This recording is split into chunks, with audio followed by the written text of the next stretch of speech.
Hai sahabat pendidik, coba tebak mengapa siswa bisa hafal lirik lagu favoritnya sampai kapanpun, tapi lupa rumus yang baru diajarkan 1 jam yang lalu.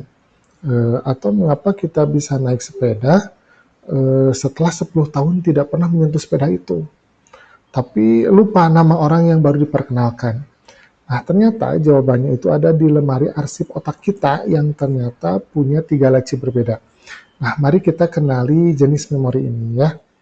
Nah, untuk short term, dia itu seperti meja kerja otak. Kapasitasnya terbatas, dia hanya 5-9 item, dan cepat hilang jika tidak diulang.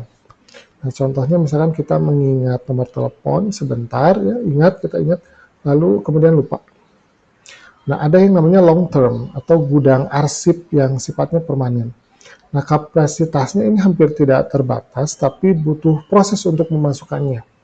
Misalkan nama orang tua kita, alamat rumah, ya, atau gaya kita dalam melakukan sesuatu. Nah, itu long term.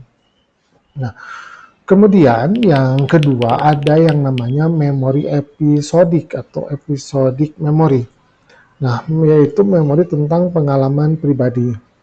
Nah, contoh praktisnya, misalkan ketika siswa ingat pelajaran IPA, dia bukan karena hafal rumusnya, tapi karena ingat saat itu guru mengajak praktik membuat roket air, misalkan di lapangan. Nah, itu berkesan, ada rasa seru, ada emosi yang terlibat, kemudian ada percikan api dan percikan air ya dan sebagainya. Nah, kekuatannya dari memori episodik ini, dia itu terikat emosi dan konteks sehingga sangat sulit untuk dilupakan. Kemudian yang ketiga ada memori semantik. Jadi memori semantik ini adalah memori tentang fakta, konsep, makna ya. Tapi tanpa konteks waktu dan tempat. Nah, misalkan kita tahu bahwa ibu kota Indonesia itu adalah Jakarta. Misalkan kita tahu rumus Pythagoras atau tahu tentang fotosintesis. Nah, kelemahannya bahwa memori semantik ini mudah lupa.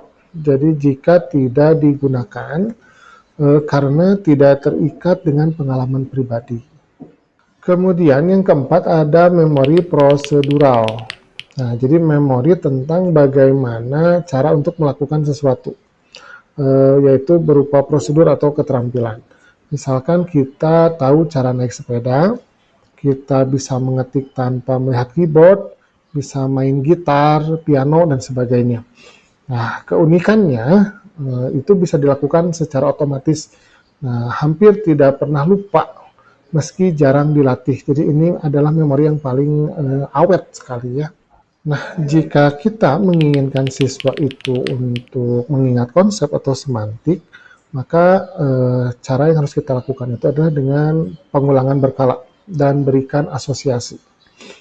Nah, tapi jika kita ingin siswa mengingat pengalaman atau episodik, ya, maka kita harus menciptakan pembelajaran yang berkesan, proyek seru atau cerita yang menyentuh emosi. Nah, tapi jika kita ingin siswa itu terampil atau prosedural, maka kita harus memberikan praktek langsung, drilling, dan pengulangan gerakan secara terus-menerus. Nah, sahabat pendidik, disinilah letak kekeliruan kita selama ini. Jadi mayoritas pembelajaran itu hanya menyentuh memori semantik, ya, hanya fakta, definisi, rumus. Nah, padahal memori semantik ini adalah yang paling mudah lupa.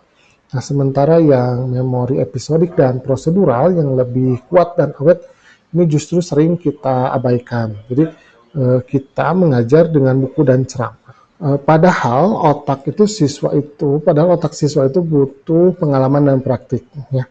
Nah, kritik untuk kita, jangan hanya jadi penyampai fakta, tapi jadi arsitek pengalaman. Ciptakan momen yang menyentuh, beri ruang untuk praktik. Nah, karena memori terbaik bukan yang dihafal, tapi yang dialami.